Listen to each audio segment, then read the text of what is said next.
The candle trembled in her grip as she moved deeper into the corridor no one ever dared to enter.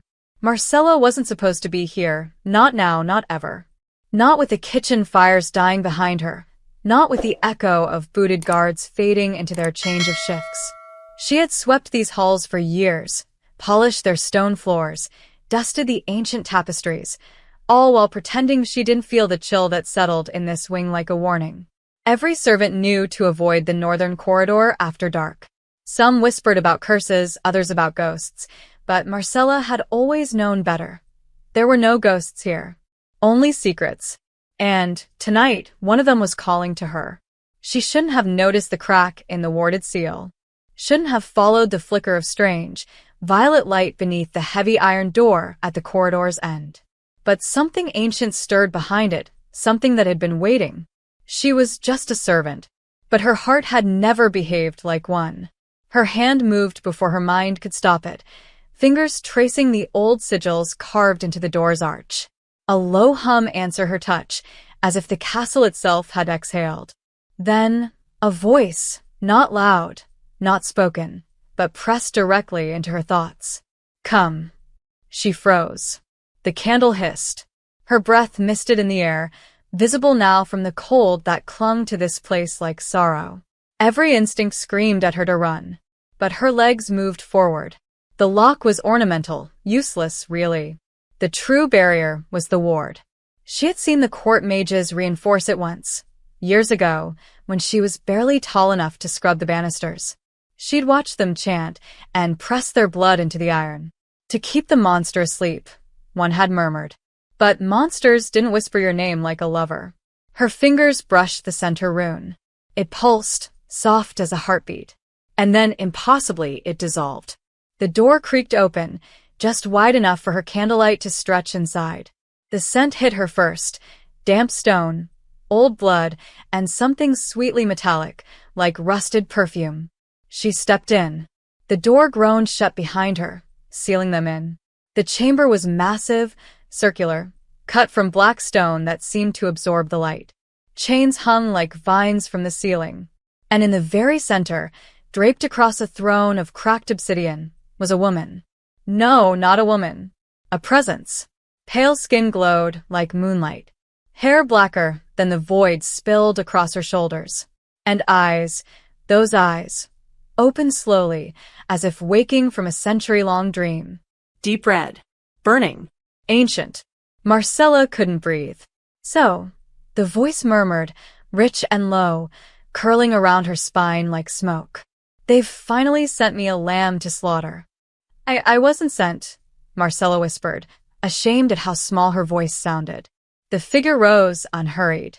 Her movements were liquid, unbroken by the heavy chains coiled around her wrists. Even weakened, she moved like a queen, no, like something older than queens.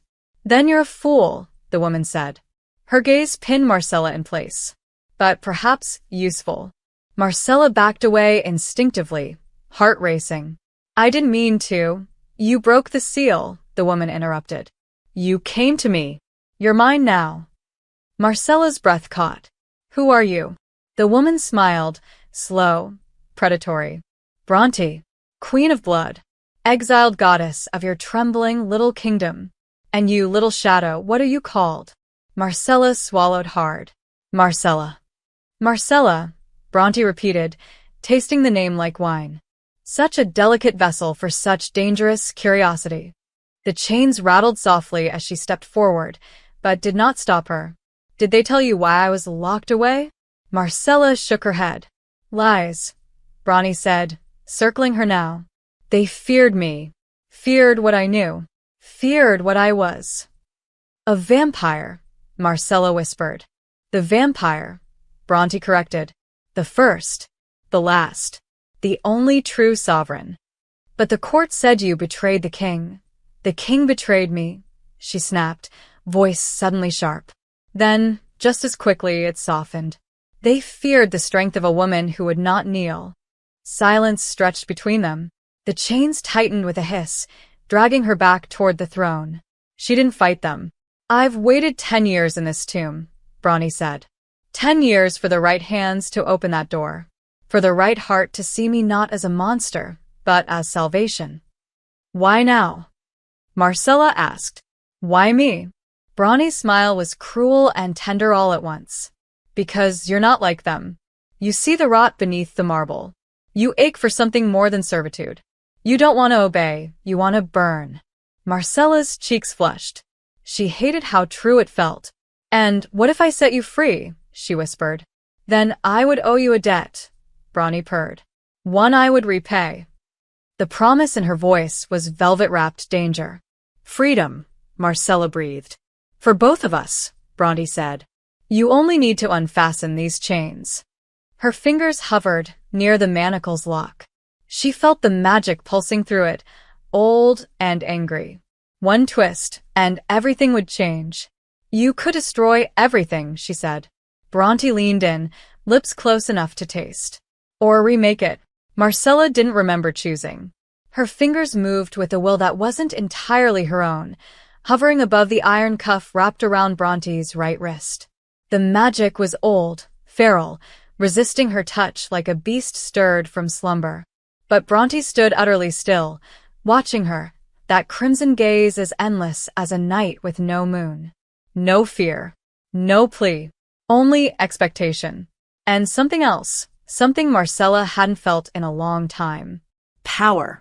Not her own, but the invitation to it. The chance to reach beyond the drudgery of silence and servitude. To burn, just as Bronny had said. Her hand closed over the lock. A spark leapt from the metal into her skin, sharp and biting. She hissed, instinct screaming again to turn back, to flee. But Bronte only tilted her head. Pain is proof you're alive, she said softly. And worth more than comfort ever will be. Marcella turned the lock. The magic shrieked, audibly, a scream that lanced through the stone walls, and then fractured like shattered glass. The cuff burst open, falling uselessly to the floor. Bronte inhaled. For the first time, her body flinched, as if she hadn't truly breathed in 10 years. Her head fell back, lashes fluttering shut. The sound, she made something between a sigh and a growl. Marcella moved to the second shackle, without hesitation now. The third, the fourth. Each one fought her. Each one left a mark. But the moment the last fell, Bronte collapsed forward. Marcella reached out instinctively, catching her. Their bodies collided, warmth and chill, softness and strength. Bronte clutched her arm, eyes snapping open. I need blood. The words weren't spoken like a threat, but a fact. Marcella's heart stuttered. You won't kill me? I could have done that before, Bronte murmured. But I don't want a corpse. I want you awake. I want you burning. Then do it, Marcella whispered, pulse thundering in her ears. Bronte hesitated just for a moment. Then her hand cradled the back of Marcella's neck, tilting her gently. It will hurt. I know. Her lips brushed skin before the bite came. It was fire, sharp and slow, molten behind her eyes. Marcella cried out, not in fear, but in shock, in something dangerously close to pleasure. Bronte drank with restraint, with reverence, her body pressed flush to Marcella's like she'd been starved for more than blood. And maybe she had. When Bronte finally pulled back, her mouth was red and wicked, her eyes impossibly brighter. Marcella swayed, dizzy, but standing. Bronte looked at her like she was something holy. You taste like defiance, she said. Like fury that's never had the chance to speak. What now? Marcella asked, voice trembling but alive. Bronte's lips curved into something feral. Now we leave this tomb. They moved quickly. Bronte, though weakened, was swift as shadow. Marcella guided her through the hidden servant paths, the ones nobles never noticed. The castle was quiet in the dead of night, but danger vibrated in the stones. When they reached the exit gate near the cellar, a voice barked from behind. Stop! 2 guards. One of them lunged for Marcella. Bronte struck. No weapons, just speed and precision. Blood sprayed across the stone wall. The second guard turned to run, too late. Bronte caught him by the throat. Tell your precious king, she hissed. His throne is cracked. She dropped him alive, Barely. Marcella stared at her, chest heaving. You didn't kill him. That death would have been a favor. He'll remember fear. Outside, the world was colder, darker. A storm had begun to gather, clouds heavy with unspoken omens. Marcella had no cloak, no plan. Only the vampire beside her, regal even in ruin. Brawny turned toward the forest. We'll head for the ruins near the Arithmore cliffs. There's shelter there and old magic. You've been waiting 10 years. What's your plan now? Marcella asked. Revenge. Bronte's gaze slid toward her, assessing. That's only part of it. And the other? Reclaiming what's mine, Bronte said. And deciding what to do with what's yours. Marcella frowned. I have nothing. You have everything, Marcella, Bronte said. You just haven't taken it yet. They walked side by side, silence thick with everything unsaid. The trees swallowed them, and with each step, Marcella felt the weight of her old life fall behind. She had released a queen, a monster, a myth.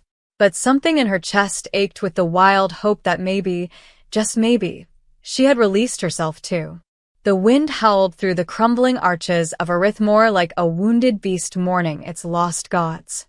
The ruins stood half-swallowed by the forest, jagged stone columns reaching upward like broken fingers trying to claw their way out of the dirt. Moss draped over centuries-old carvings, and the scent of damp earth clung to every surface. Yet Brawny walked through it like a queen returning to her desecrated throne, her step steady, her posture proud, even as the last traces of blood she'd drunk began to fade from her lips. Marcella followed, her limbs aching, her head light. She hadn't spoken much since they'd fled the castle hours ago. Her thoughts were a storm she couldn't name. She should have been terrified. She was terrified, but beneath it, something else pulsed louder. Possibility. Change. Bronte led her to a sunken chamber, half-collapsed but still intact enough to serve as shelter. This place belonged to my mother, she said at last, brushing away a curtain of vines with reverent fingers. She ruled from shadow, not court. They called her a sorceress, a demon. But she taught me that blood is only half the power. The rest is will. Marcella lowered herself onto a stone bench, trying to breathe through the ache. Is this where you became what you are? Brawny turned, eyes catching the moonlight. It's where I stopped pretending to be anything else. Silence fell between them. Not awkward, but thick, charged. Marcella watched her, the way her body moved like every muscle remembered 100 years of grace and violence. She could still see the chain marks on Brawny's wrists, raw and red against alabaster skin. You're not healed, she said. It will take time, Bronte murmured. And more blood. Mine. Yours is too rare to waste, she said, the words soft but heavy with meaning. I'll find prey when the storm breaks. Until then, she lowered herself to the stone across from Marcella, legs folding beneath her like a predator at rest. Tell me, little shadow, why did you come to me? Marcella blinked. I don't know. You do. You just don't want to admit it. You were a myth. A danger. I should have walked away. But you didn't, Brawny said, because something inside you recognized me, not as a monster, but as truth. Marcella's hands clenched in her lap. I've spent my whole life being told what to do, where to go, what not to be. But when I heard your voice, her voice trembled. I felt like someone saw me. Bronte leaned forward, eyes burning brighter. And now I don't know who I am anymore. Brawny's smile was slow and devastating. That's the first step. Outside, thunder rolled. The wind slammed against the stones like fists. Bronte's head tilted. They'll come soon. The court. The hunters. He'll know I've returned. The king? He's not a king. He's a coward in a borrowed crown.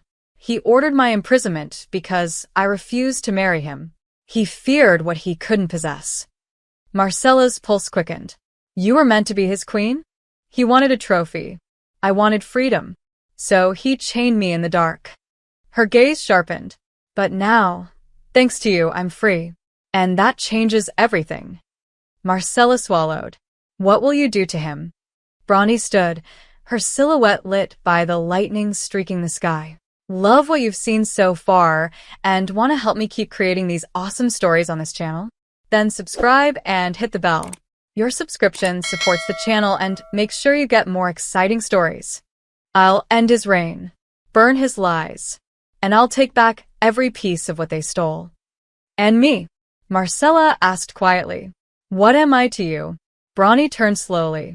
Her expression was unreadable, ancient and aching, like someone who'd seen too much and trusted too little. You are the only choice I didn't make, and the only one I can't undo. Marcella's chest tightened.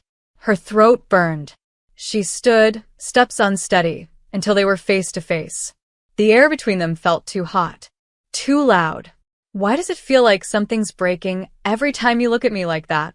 Because you've never been looked at by someone who sees you, Bronte whispered. And it terrifies you. It should terrify me. Then why haven't you run? Marcella didn't answer. She couldn't. Bronte lifted a hand, fingers brushing Marcella's cheek, barely there. When this war begins, there will be blood, fire, death. And they will come for you, because you're beside me. I know. Then why stay?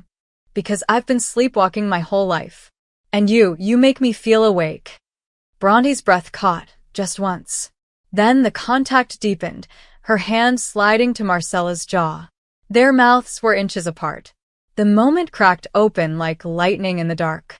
But before it could crash into more, a sound echoed from the edge of the ruins. Voices. Steel. Dogs. Bronte snapped back, eyes blazing.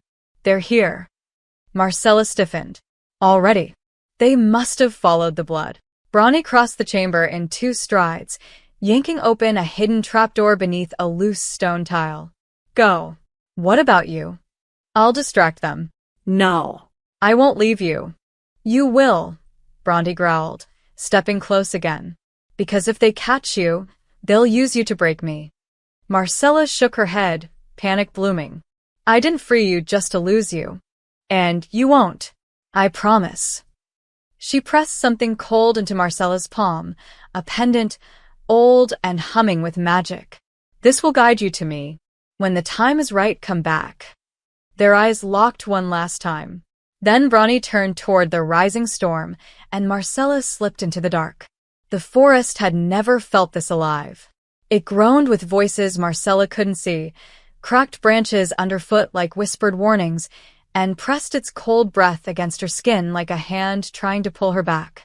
The storm had passed, but the sky remained a bruised purple, moonlight struggling to break through the heavy clouds. Marcella stumbled over a root and nearly fell, her palm tightening around the pendant Bronte had given her. It pulsed faintly, warm one moment, cold the next, guiding her in ways she didn't understand. Her breath came in shallow bursts. Her heart had been thundering ever since she'd climbed out of that trapdoor, ever since she'd left Bronte behind. Every part of her screamed that it was wrong to have walked away. But the pendant vibrated with Bronte's will. It had not been a request. It had been an order, one Marcella hated obeying. Her legs burned. Blood still stained the collar of her servant's dress, dried from Bronte's bite, though the skin beneath had already begun to scar. She didn't feel human anymore. She wasn't sure she wanted to. Hours passed, or maybe it was days. She slept curled beneath trees, drank from streams, and ate only when hunger blurred her vision. But always, she followed the pull of the pendant.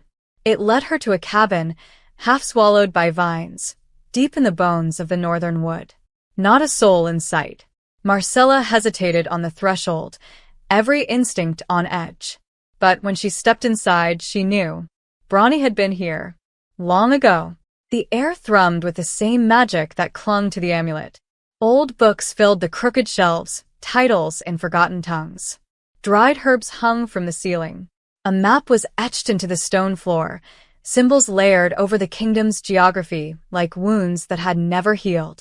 In the center, a single chair, and beneath it, a sealed box marked with a sigil she didn't recognize. She approached it slowly, heart hammering. When her fingers touched the latch, the amulet flashed, and the box clicked open. Inside lay a dagger. Black. ancient. Its blade hummed with restrained violence. But it wasn't the weapon that made Marcella sink to her knees. It was the letter tucked beside it. Marcella, if you're reading this, I've either survived or I haven't. Either way, you've been chosen. The blade you now hold is not meant for defense. It's meant for reclamation. This kingdom was stolen from me. They took it with blood and lies. I intend to take it back the same way. But I need more than vengeance. I need an anchor. You are mine not because I command it but because you chose to be. If I fall, this blade will call me back. If I rise, it will keep me from losing myself to the dark. I trust no one, except you. B. Marcella's throat burned. Her fingers trembled as she lifted the blade. It felt like holding a promise. A future. A decision she hadn't known she'd already made. She didn't know where Bronte was now, if she was hurt, captured, or worse, but she felt her. Like an ember still glowing beneath ash. And if Bronte needed her, she would burn the world to get back to her. She stayed in the cabin for 2 nights, gathering supplies, memorizing the map, reading the notes Bronte had left scattered through the shelves. Pieces of prophecy. Records of betrayal. Names crossed out in blood. And then the pendant pulsed again. Hot this time. Urgent. Marcella woke from shallow sleep, heart racing. The blade pulsed too, alive in its sheath. Something had changed. Bronte was calling. Elsewhere, in the smoking ruins of Arithmore, blood soaked the earth. Bronte stood at the center of it all, her chest heaving, skin streaked red. The last of the hunters lay at her feet, their throats torn, their armor shattered. But she had not come out of it untouched. Silver burned in her side, a blade still lodged deep, and the sun was beginning to rise. She staggered toward the shadows, refusing to fall. She could feel Marcella, distant but alive. The connection between them had deepened since the bite. It pulsed now like a second heartbeat, not hers, but tethered to her all the same. And the pendant, she could feel it moving. She smiled through the pain. Come find me, little shadow, she whispered. It's your turn to be the hunter. Marcella ran. The amulet dragged her north, faster, harder, its pull undeniable. The knife at her hip seemed to hum in time with her heartbeat. She didn't know what waited for her, only that it bled Bronte's name. And she would not let the woman who had awoken her die alone in the dark again. Marcella ran until her lungs burned and her legs threatened collapse, until the trees blurred and the wind stung her cheeks like open palms. The amulet seared against her chest, guiding her without mercy through thorn-choked paths and crumbling roads long forgotten by any map. She didn't stop. She couldn't. Something inside her had awakened. Feral, instinctive, no longer interested in permission or survival. It wanted Bronte, not just to find her, to reach her, to stand beside her, blade drawn and loyalty sharpened into something dangerous. The scent of smoke reached her before the ruins came into view. Charred bodies lay strewn across the broken stones, steam still curling from armor split open like broken shells. Her stomach turned at the sight, but her eyes searched only for one thing. One woman. Bronte, she breathed, stepping deeper into the aftermath. The air reeked of silver and blood and ash. And then, near the edge of the clearing, half slumped against the shattered remains of a pillar, Marcella saw her. Bronte. Her skin was pale as bone, soaked in blood, eyes half-lidded with exhaustion but still alive. Still impossibly regal. You're late, Bronte rasped, a ghost of a smirk tugging at her lips. Marcella dropped to her knees beside her, the dagger clattering from her belt. You're bleeding, she said, voice thick with panic. You're gods, Bronte. Why didn't you run? Because I don't run, Bronte murmured. And neither do you anymore. Marcella's hands hovered over the blade in Bronte's side. The wound hissed with dark smoke, silver eating into flesh like acid. I have to get it out, she whispered. Then do it, Bronte said, her eyes locking with Marcella's, fierce even through the pain. I trust you. Marcella nodded once, then braced herself. She gripped the hilt and pulled. Bronte's body arched in a sharp, silent scream, but she didn't flinch away. The The blade slid free with a sickening sound, and blood gushed from the wound. Marcella pressed her hands to it, trembling. I don't know how to. Let me, Bronnie gasped, her fingers curling around Marcella's wrist. Her lips, bloodied and cracked, found the skin just above Marcella's pulse. One bite. Not deep. Not cruel. Just enough to draw what she needed. Marcella felt the pull again, that terrible, beautiful burn as Bronnie drank, and with it, the wound on Bronnie's side began to close, not instantly, but faster than nature should allow. When Bronte released her, her breath was steadier, her gaze clearer. You taste like fury and faith, she said, voice low and reverent. I told you I'd come back, Marcella whispered. You didn't believe me. I wanted to, Bronnie said. But wanting and daring are different beasts. Marcella leaned in, forehead touching Bronte's. Then let's be beasts. For a moment, the world fell away. There was only the pulse between them, the shared breath, the heat building where their bodies touched. Bronnie's hand slid into Marcella's hair, pulling her closer, not gently, not softly, like someone starved for 1,000 years. Their mouths met with desperation, with need, with everything they hadn't said since that first moment in the dark. It wasn't a kiss. It was a promise made flesh. When they finally pulled apart, Marcella was breathless. Bronte's eyes were fire and thunder. We don't have long. More will come. Let them, Marcella said. I'm not leaving you again. Bronte smiled, truly smiled for the first time. Then we stop hiding. We take the fight to them. Where? The capital. The court. The palace where they crowned a coward. You're not strong enough yet, Marcella said. But I know how to make you strong. The old magic, Bronte said, realization flickering in her eyes. My mother's altar, it still breathes. Then we go to it, Marcella said. But first, she stood, helping Bronte to her feet. The queen winced but stood tall, taller than the storm clouds that gathered once more. I need you to promise me something, Marcella said. No more lies. No more half-truths. You want everything? I already gave you everything, she said. I just want to know you won't throw it away. Bronte's expression darkened, pain and history warring in her eyes. But then she nodded. I won't. I swear it. Marcella stepped closer again, brushing a strand of hair from Bronte's face. Then we rewrite the story. With blood, Bronte said. And fire, Marcella replied. They walked into the trees together, two shadows sharpened into weapons. Behind them, the ruins of Arithmore still smoked, but ahead there was power. There was vengeance.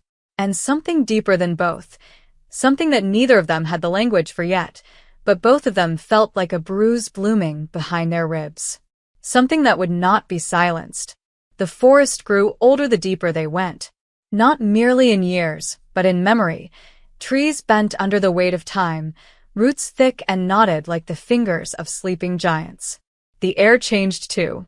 It hummed with a frequency Marcella couldn't hear but could feel, like a string pulled tight across her chest. Magic lived here. Wild and ancient. Untamed by the sigils of court mages or the rituals of highborn priests. This was Bronte's mother's realm. And now it belonged to them. Bronte moved slower than before. The silver had been removed, but it had left something behind. An echo of pain. A weakness she hated. Marcella walked beside her, always within reach, fingers brushing hers when the path narrowed.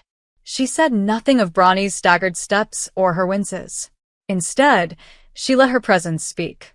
I'm here. I won't leave. Bronte didn't thank her. She didn't have to. Their silence was threaded with understanding now.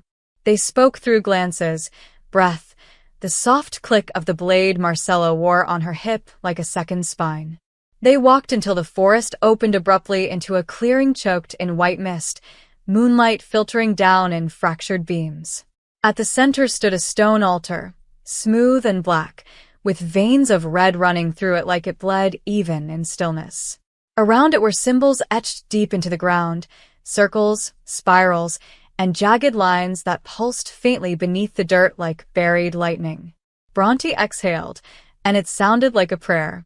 "She brought me here once," she murmured. "I was 7. She cut her palm and pressed it to the altar. Said the land only listens to those who give something of themselves." "What did you give?" Marcella asked. "My fear," Bronte said, "and a drop of blood. I remember the altar warming beneath my skin. I remember feeling seen." Marcella moved toward it slowly, fingers brushing the edge. The stone was warm, alive. She could almost hear it breathing. "What now?" "Now we ask," Bronte said, stepping beside her. "And we bleed." Together, they pressed their palms flat to the surface. The altar responded instantly. Heat radiated upward, followed by a low hum that built into a sound like thunder trapped beneath the earth. Then Bronte unsheathed the dagger Marcella had carried and sliced across her palm with practiced ease. She handed it to Marcella, who hesitated only a heartbeat before doing the same. Blood dripped onto the stone. It hissed, then sank in. The symbols around them ignited in soft red light, one by one, until the clearing pulsed like a living heart. Marcella felt it first, something crawling beneath her skin, not painful, but deep. Her blood was moving differently, faster, like it recognized the power surrounding them and wanted to answer it. Then Bronte gasped. Her back arched. Her eyes went wide, glowing briefly with red-gold fire. The wound in her side, the one Silver had poisoned, sealed over completely. Her spine straightened. Her hair lifted slightly, as if caught in some invisible wind. "It's waking," she whispered. "All of it." "You mean the magic?" Marcella asked. "No," Bronte said, looking at her. "Me." Suddenly, the altar trembled, and from the shadows around the clearing, something stirred. Figures emerged, neither fully solid nor fully spirit. Women with hair like flame, eyes like ink, cloaks made of storm and night. Ancestors. Guardians. Echoes. One of them stepped forward and looked directly at Marcella. "You carry her future," the voice said, not a sound, but a resonance in her chest. "But what of your own? What does that mean?" Marcella asked, but the figure only extended a hand. In it lay a vial of black liquid. "One sip, and you will be bound. Not just to her. To the path ahead. No turning back. No peace. Only fire." Bronte moved toward her, slow and careful. "You don't have to drink it," she said. "You've already done more than anyone ever would." "You said I woke something," Marcella said. "But something woke in me too. I don't want to go back to silence. I want to be worthy of this fight. Of you." Bronte's jaw clenched. Her hand trembled as she reached out, touching Marcella's face. "You already are." Marcella turned to the spirit, took the vial, and drank. It was ice. Flame. Lightning down her spine. Her knees buckled, but she didn't fall. Bronte caught her, held her as she trembled, as her veins lit up with something wild and vast. When her eyes opened again, she saw the world differently. Bronte's aura burned like a solar eclipse. The altar glowed with promises, and the spirits whispered her name like it was a prophecy. "It's done," said the guardian. "She is no longer a servant. She is the blade." Then they vanished one by one, leaving silence and smoke. Marcella stood taller, her pulse steady, her voice stronger. "We go to the capital," she said, "and we burn the rot out of it." Bronte looked at her like she was seeing her for the first time. "What are you now?" "Yours," Marcella said, "and everything they fear." That night they didn't sleep. They sat by the altar's edge, watching the stars shift. Bronte leaned against Marcella's shoulder, quiet for a long time. Then she whispered, "If I lose myself in this war, will you bring me back?" "Every time," Marcella said, no hesitation. "Even if I have to drag you from the edge of hell." Bronte closed her eyes, then let them come. They arrived at the border of the capital beneath a cloak of fog, the city gates rising in the distance like jagged teeth against a bleeding sky. The kingdom had changed since Bronte last walked these roads, but the rot in the stones still smelled the same. Marcella stood beside her, cloaked in black, the dagger from the altar sheathed at her side like a secret heartbeat. She no longer moved like a servant. She moved like a storm held barely in check. The amulet pulsed softly beneath her collarbone, guiding them through hidden paths, old tunnels, and long-forgotten crypts that once housed nobles who had pledged themselves to Bronte's bloodline, before fear turned loyalty into betrayal. Their first stop was not the palace. It was the Undercity, the place where whispers began, where the forgotten huddled in the dark and clung to old stories like warmth. Bronte walked into the lantern-lit halls of the Drowned Market and said nothing. She didn't have to. The air shifted. Heads turned. And those who remembered her did not run. They bowed. One by one. Some in silence. Others with tears. "She lives," a woman gasped, clutching a child to her chest. "She's come back." "Queen of Dusk," an elder whispered. "Queen of Ruin." "Queen of Justice," Marcella said, her voice low but unshakable. The crowd parted. A man stepped forward, tall, scarred, his face a map of old battles. "We never stopped waiting," he said. "But waiting made us cowards. We let him take the throne." "You didn't let him," Bronte replied. "He stole it. I just came to collect what's mine." The man dropped to one knee. "Then we're yours again. Say the word." Bronte looked to Marcella, and something passed between them. A spark, a shared breath, the knowing that every choice they'd made had led to this moment. "The word is war," Bronte said. "And I will need more than blades. I need belief." "Then you'll have both," the man said. "But you'll need to move fast. The court's already heard rumors of your return. There's a bounty on both your heads." "Let them send every sword they own," Bronte said. "I only need one thing to win." "What's that?" "Her," she said, looking at Marcella. That night, their camp was hidden deep in the ruins of the old temple of Lyra, goddess of endings and rebirth. The walls had crumbled long ago, but the altar still stood, cracked and stained with time. Marcella sat beside a dying fire, sharpening her blade in slow, practiced strokes. Bronte watched her from the shadows, remembering the girl who had trembled in front of her chains, and seeing only the woman who had kissed her like she wanted to rewrite fate itself. "You haven't asked what's waiting inside the palace," Bronte said at last. "I figured you'd tell me when you were ready. There's someone still there. Someone who didn't betray me." "An ally?" Marcella asked. Bronte hesitated. "Once. More than that. Her name is Rena." The name hit like a stone in still water. Marcella didn't look up. "Lover." "Briefly. Long ago." "Why didn't you tell me before?" "Because I didn't know if she was alive. And because I didn't want you to misunderstand." "Misunderstand what?" Marcella asked, finally raising her eyes. "That she meant something once. That she doesn't mean what you mean now." The firelight danced between them, but it couldn't soften the tension. "You still trust her?" Marcella asked. "I trust her rage. She was exiled from the court after I fell. Disgraced. Broken. She might help us, or she might spit in my face." "And you're willing to risk everything for her?" "No," Bronte said, stepping closer. "I'm willing to face her, but I'd only risk everything for you." Marcella stood. The dagger glinted in her hand. "Then I'll stand beside you. But if she's a threat, then I'll enter myself." Silence fell again, but this time it held no fracture, only resolve. At dawn, they moved toward the inner wall. The city was restless, more guards, more whispers, more fear. Posters with their names nailed to wooden doors. Bronte's face drawn in blood-red ink. Marcella's sketched with the word, "traitor," scrawled beneath. They reached the outer edge of the palace by midday. The walls had grown taller, the towers sharper, but Bronte knew the cracks. The passageways sealed behind illusions. She led them through a narrow corridor beneath the garden where she'd once danced with a crown of thorns. The moment they entered, the air changed. It smelled of incense and iron and deceit. Then came the voice.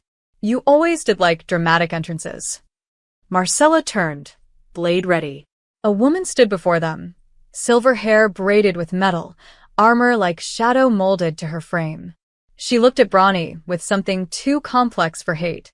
Rena, Bronte said. Still alive.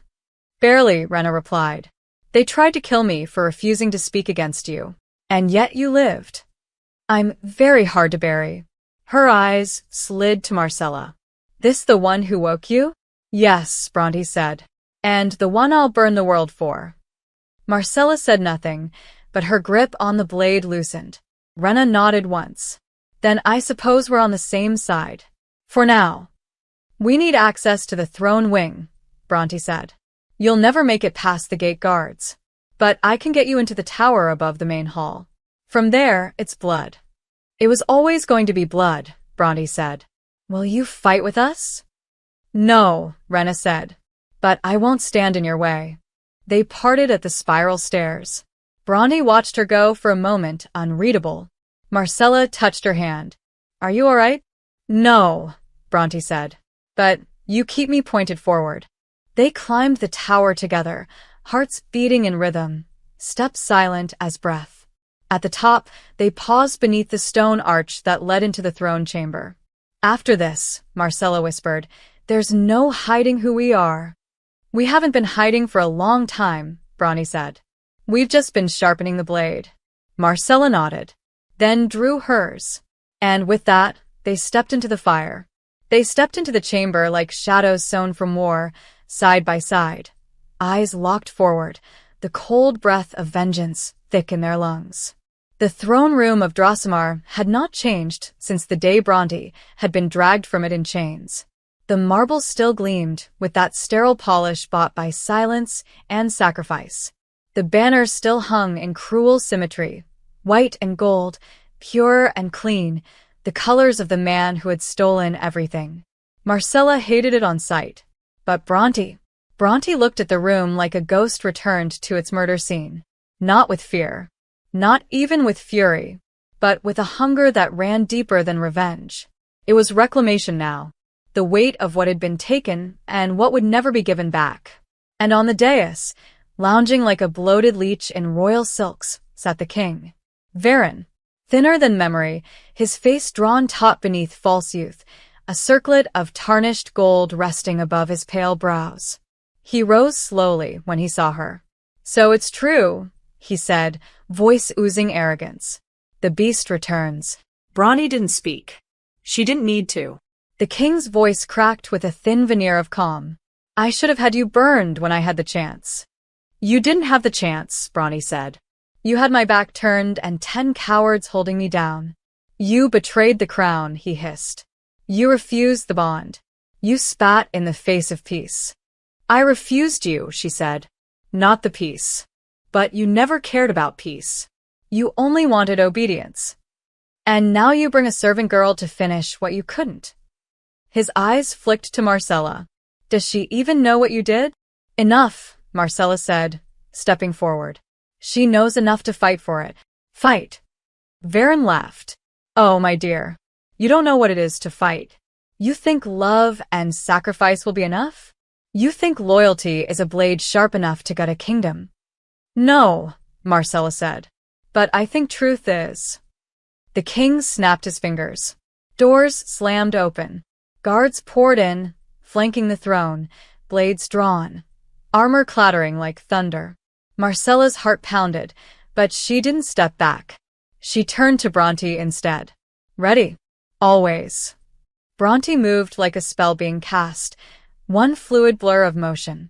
She struck the first guard before he could lift his sword, tearing through him with claws and fang, her power full now, unshackled, gleaming in every precise movement.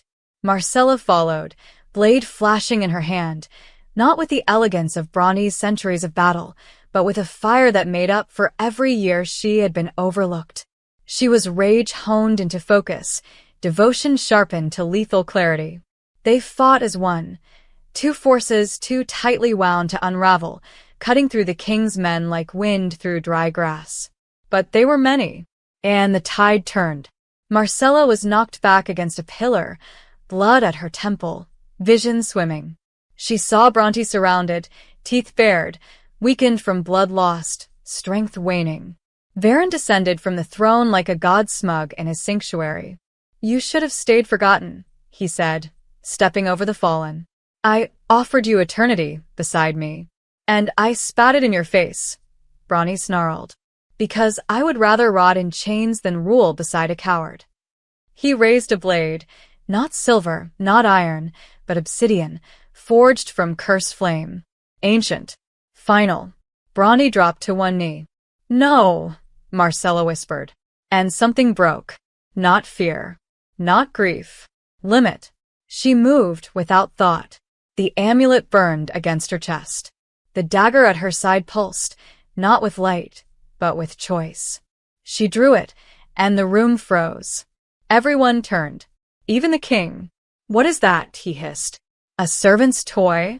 But Bronte looked at her, and her eyes widened. "No," she said. "It's the blade of kings." Marcella felt it sing in her hand. The dagger Bronny's mother had left sealed beneath blood and time. It shimmered now, not black, but crimson gold, alive with the voices of every woman who had ever bled for power. She moved toward the king. He lifted his weapon. But Marcella wasn't aiming for him. She dropped to her knees in front of Bronny. "Take it," she said. "Finish this." Bronte stared at her. "You would give me this? You don't even know what it does." "I don't care what it does," Marcella said, voice shaking. "If it's yours, then I want you to have it. All of it, whatever that means." Bronny reached out and stopped. Her hand closed over Marcella's instead, guiding the dagger between them. "Then we share it." The blade ignited. Power surged from their hands like a shockwave, cracking the marble floor. The throne behind Varen shattered. He stumbled back, shielding his eyes.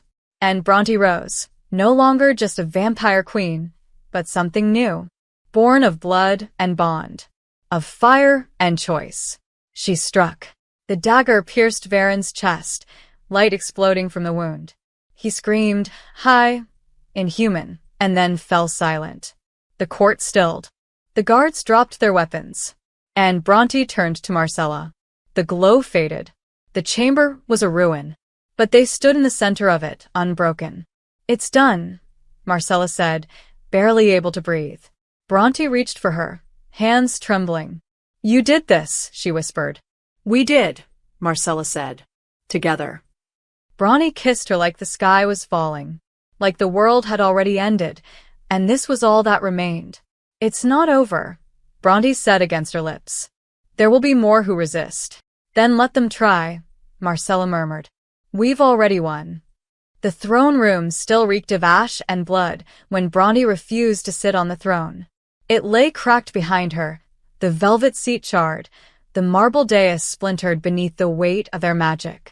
She stared at it as if it were something unworthy of her, or perhaps as if she feared what she might become if she claimed it too easily. Marcella stood beside her, shoulder to shoulder, the blade still humming faintly at her side, the echo of what they'd done together vibrating in her bones. The palace had gone quiet after Varen fell. The guards had scattered. The court had hidden. But the silence was not safety. It was the deep breath before another storm. "You have to say something," Marcella said softly.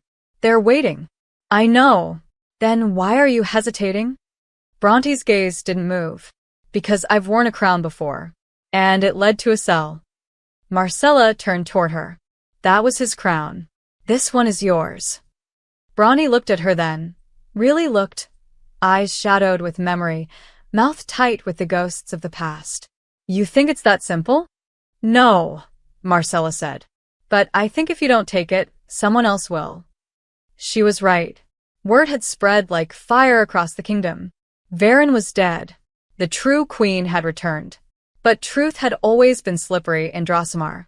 There were still nobles who saw Bronte as a monster, a threat, an abomination in human skin.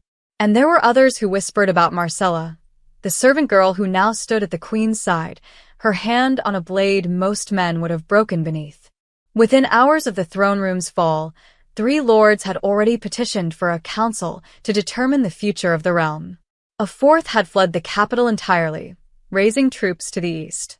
And through it all, Bronte refused to sit. "Let them see me as a ghost," she said. "Let them wonder if I'll vanish again. Fear is useful. But it won't unite them," Marcella replied. "It won't give them hope. They don't deserve hope." "Then give it to me," Marcella said. "Because I'm still here. And I believe in you." Bronte turned away. "You've never worn a crown, Marcella. You don't know what it does." "Then teach me," she said. "Or let me teach you how to bear it differently." That night, they stood on the palace balcony, overlooking the city. Fires burned in the distance, some celebratory, some not. Bronte's cloak fluttered behind her, black as midnight, lined in red. Her eyes searched the crowd, and Marcella watched her like a map she'd learned to read by instinct alone. "Say the words," Marcella whispered. "Not to them. To me." "What words?" "That you want this." Bronte closed her eyes. For a moment, she looked tired in a way that frightened Marcella, not physically, but spiritually. "I don't want a throne," she said. "I want you. I want peace. I want a world that doesn't ask us to bleed for the right to exist." "Then make it," Marcella said. "Make it with me." Bronte took her hand, held it tightly. "If I do this, if I try to rule again, you'll be their target. You already are. They will say you bewitched me, that you're unfit, that you were nothing more than a servant girl who warmed my bed." "Then I'll make them choke on it," Marcella said. "Let them see exactly what a servant girl can become." Bronte kissed her then. Slow. Deep. A kiss that tasted like surrender, like the edge of something vast and irreversible. And in the morning, she took the throne. Not alone. Marcella stood to her right, the dagger of queens at her side, the amulet burning steady over her heart. But the crown, Bronte placed on her own head. Slowly. Deliberately. She met every eye in the great hall. She did not smile. "The false king is dead," she said, voice ringing. "I do not ask for your approval. I do not need your loyalty. But I demand your recognition." There were gasps, murmurs. But no one spoke against her. Not yet. "This is not the Drossamar you remember," Bronte said. "This is the one you feared might rise." And it has. Days passed. Then weeks. Bronte ruled with fire and justice, swift in her judgments, unflinching in her decrees. She reinstated the old blood laws, offered restitution to the exiled, and broke the noble tax chains that had bled the poor for decades. And Marcella became her blade, her shadow, her balance. They whispered her name in court now, with the same mixture of awe and contempt once reserved for Bronte herself. But not everyone bowed. Rebellion sparked in the north. Nobles plotted behind gilded doors. And one evening, while Bronte was reading missives in the old war room, Marcella stepped inside with her jaw clenched. "You're shutting me out." Bronte didn't look up. "I'm protecting you." "No," Marcella said. "You're protecting yourself from what happens if I get hurt." Bronte finally met her eyes. "You are the only thing in this kingdom I didn't fight to have. You came to me. You freed me. Everything else is built on you. If I lose you, I lose me." "Then don't lose me," Marcella said, stepping closer. "Let me in. Let me fight beside you." "You are not my weapon," Bronte said, voice trembling. "You're my heart. Then stop using me like a shield." Silence. Bronte reached for her, touched her face. "You changed me. You made me believe I could rule without becoming what I hate. Then trust me not to let you fall. Even if I do. Especially if you do." That night, they didn't speak again. But they didn't need to. Their bodies said what their words could not, pressed together beneath the velvet canopy of Bronte's chambers, breath shared in gasps and moans, fingers memorizing skin like scripture. It wasn't desperation anymore. It was devotion. The kind that rewrote bones and blood. The kind that couldn't be undone. But as dawn crept across the sky, a raven landed on the windowsill. A sealed message bound to its leg. Marcella read it first, then passed it silently to Bronte. It was from Rena. One sentence. One threat. "He isn't dead. They rode into the dusk like myths reborn, Brawny draped in armor the color of stormlight, Marcella at her side in leathers stitched with symbols of the old blood. Behind them, a procession of shadows and fire, soldiers sworn not by fear, but by choice, allies from forgotten provinces who had once whispered Brawny's name like prayer, outcasts and magic bearers, and those who had nothing left to lose, but everything left to fight for. The message from Rena had been clear. Varen still lived. A false death. A trick born of dark alchemy and stolen gods. He had disappeared into the northern marshlands, regrown his army in silence, and now he marched south, hungry to take back the throne and crush the woman who had dared to rise without him. I should have burned him to ash, Brawny muttered as they approached the field where the battle would begin. I should have torn his heart from his chest. Then do it now, Marcella said, her voice calm, fierce. We don't run from our mistakes. We end them. Brawny turned her gaze to her. If I fall, don't, Marcella said. We don't speak of falling. Not today. The battlefield was a graveyard waiting to happen. Mist curled over the grass, and the sky pulsed with violet tension. Across the field, Varen's forces waited, twice their number, clad in bone armor and bearing banners stitched with lies. But numbers no longer frightened Bronte. She had faith now. She had her. Marcella kissed her once, before the charge. A kiss that didn't tremble. A kiss that wasn't a goodbye. For everything they tried to take, Marcella whispered. We take it back. The battle began with silence. A held breath. Then the two sides collided like fate uncoiled. Steel met Fong. Magic split the air. Screams turned to echoes. Bronte was everywhere, fast as shadow, lethal as grief. She moved like death dressed in vengeance, and where she passed, enemies fell. But Varen did not enter the fray. He watched from his black steed atop a hill, shrouded in cursed armor, a crown of thorns upon his brow. And when Brawny cut a path toward him, he descended, alone, smiling. You still were the face of the girl I almost made mine, he said. And you still reek of rot, she replied. Let's finish this. But as their blades met, something shifted. Varen was faster than before. Stronger. Unnatural. His sword hissed with poison older than the bloodlines. He landed a strike across her ribs, and Brawny stumbled. You think your little whore makes you a queen? He spat. You think love makes you strong? No. Brawny growled, eyes flashing. She does. Marcella moved before the thought fully formed. The amulet burned against her chest as she surged across the battlefield, carving her way through chaos. She reached them as Varen raised his blade again, and blocked it with hers. The impact sent her to one knee, but she did not fall. You again, he sneered. You should have stayed in your place. I found my place, Marcella said. And it was never beneath you. Bronte, bleeding but steady, rose behind him. The two women circled the king like wolves. You underestimated her, Bronte said. Like you underestimated me. And now, Marcella added, we end your name. Together, they struck, blade and fong, fury and faith.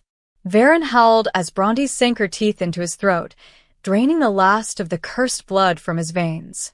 Marcella drove the dagger through his chest, twisting it as the amulet flashed, binding the death with finality. He fell. This time truly. The field fell silent. The mist began to clear. Soldiers dropped their weapons. The war was over. Bronte collapsed to her knees, her body trembling from the poison she'd absorbed. Marcella caught her, cradling her, pressing her forehead to hers. Don't you dare, she whispered. Don't you dare leave me now. Not going anywhere, Bronte rasped. Not without you. Marcella laid her hand over Bronte's heart. You gave them something to believe in. You gave me something to believe in. Then live, Bronte. For them. For me. Bronte nodded weakly, and as the sun broke through the clouds at last, golden and warm, she closed her eyes and let the light touch her face. They carried her back to the city on a shield of honor. The gates of Drossamar opened not with fear this time, but with cheers. People lined the streets. not for a monarch, but for two women who had done the impossible. One who had risen from the ashes, and one who had dared to set the match.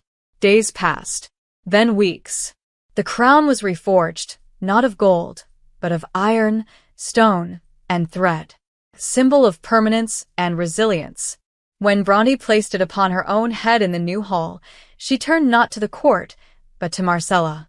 "I was queen before I met you," she said, "but I only became whole when you broke the chains I didn't even know were still there." "You freed me too," Marcella said. "You taught me I could be more than silence. Then let's rule together." "No thrones," Marcella said, smiling. "Just your hand in mine. Always." They kissed beneath the light of a rebuilt world, and the people who watched them saw not scandal, not danger, not blasphemy, but love.